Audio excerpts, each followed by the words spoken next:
Il y a trois défis. Il y a un défi international. Nous-mêmes, Fondation du droit continental, avec nos partenaires européens, nous devons promouvoir ce droit auprès des pays qui cherchent leur voie juridique, qui sont en train de construire un droit nouveau. Deuxième défi, c'est les droits émergents. La société bouge et le droit n'est pas préexistant aux problèmes de société. Il arrive généralement après qu'un problème de société ait émergé. C'est notre mission, c'est notre devoir, c'est aussi notre passion de créer, de forger des concepts juridiques qui vont permettre à la démocratie de débattre de ces nouveaux problèmes. Qu'il s'agisse du numérique, qu'il s'agisse du droit des animaux, qu'il s'agisse de tous ces sujets qui finalement sont l'expression de la modernité. Le droit émergent, c'est le droit qui va traiter les nouveaux problèmes du monde contemporain. Ça, c'est le deuxième grand défi. Le troisième sujet, c'est l'Europe.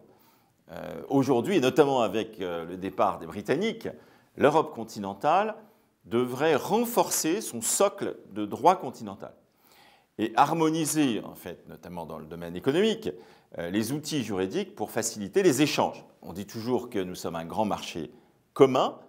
En réalité, pas si commun que ça, parce qu'il y a encore beaucoup d'obstacles. Les obstacles de la langue, mais il y a aussi les obstacles des systèmes juridiques différents.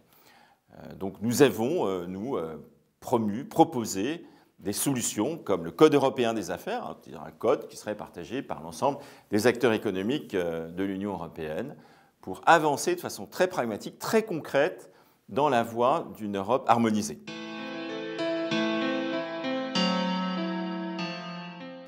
Il y a deux approches vis-à-vis des organisations internationales. La première, c'est de veiller à ce que les organisations internationales ne soient pas les promoteurs d'un modèle juridique par rapport à un autre, mais gardent une certaine neutralité.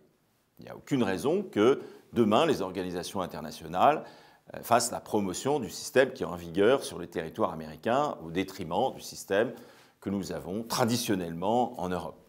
La deuxième approche, elle est liée au fait que ces organisations internationales élaborent des index de comparaison internationale, comparent les pays les uns aux autres. Et donc nous devons veiller à bien expliquer nos systèmes juridiques qui sont parfois mal compris, mal interprétés par ceux qui fabriquent ces index de compétitivité. Donc un travail de pédagogie et un travail aussi de neutralité de ces organisations vis-à-vis des choix que les pays librement peuvent faire en matière d'organisation juridique.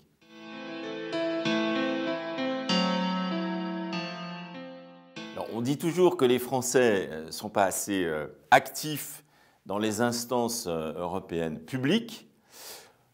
On néglige aussi le fait qu'ils sont très actifs dans beaucoup d'instances non publiques. Et moi, je suis très heureux de voir que non seulement le notariat français se tourne énormément vers l'extérieur depuis très longtemps, et pas uniquement l'extérieur européen, mais aussi le lointain, la Chine, d'autres pays du monde.